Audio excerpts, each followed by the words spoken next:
So, me getting back in the car here and driving. Should probably put my seatbelt on. I had a friend who lived right here because I ended up running into a car in this person's yard. Whoever lived here had a dog, and there used to be a house there and a trailer there. And then most of these trailers are the same ones that I grew up seeing.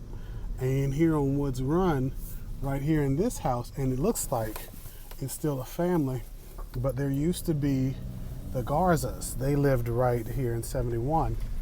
It was either 71 or 72. And I used to come and see them, and after a while it got to the point where, it just got too difficult for me to get here when I moved from this part of town to the other part. And again, New Bern isn't that big, but it was just a lot to see. So then you just can see behind these trailers, I used to run with all of my friends. We used to run behind the trailers to escape. These were our pathways versus the streets. And again, you can see the oaks and the maples, all of the different tree species, the different animals, that cat we just passed, different old growth trees that have been brought in and combined with the nature at hand. The areas that are still wooded and whatever ornamentals that people are putting within the yards. I have so many memories of different friends that I would play with behind these people's yards, behind these people's houses. And, I kid you not, it was a magical time. Like this ditch here, again, it looks like it's gotten filled in because I swear it used to be lower. But that ditch there was so deep. I used to just jump in it all the time. And haven't been here in forever. I used to live right here in this empty spot, and it seems like it's been empty for years. But I used to live right there.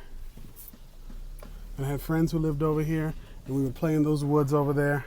And back there, it looks like it's not there anymore. There was a devil's walking stick plant, one of those random trees. All of these cat species.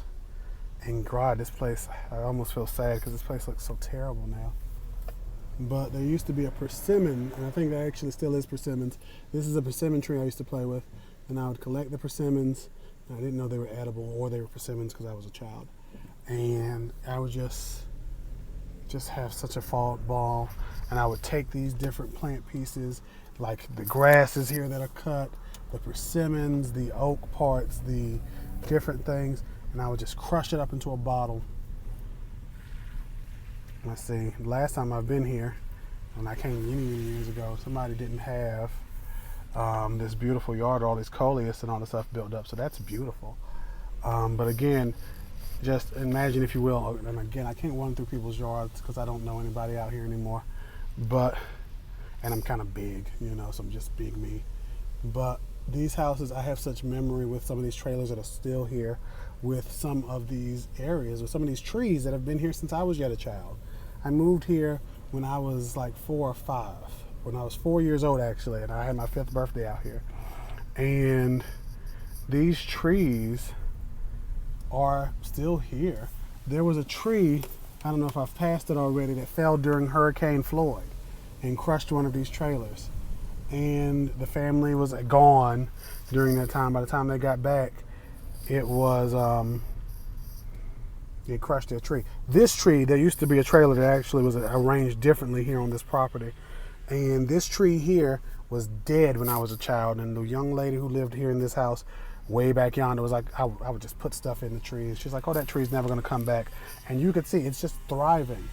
So many memories, again, of running through all of these yards, all of this grass around the trees, playing with Spanish moss, getting honeysuckle off of these different plants, ripping up flower pieces and bits, and loving everything. And then I used to be able to look across the street and see the wondrous house trees that were over here before they put these houses up. But now it's all, it's not just random sycamores and pines anymore. We're terraforming this land, and because this land in New Bern, in zone 7, I think A here, is not just regular land, but is land that's actually like swamp.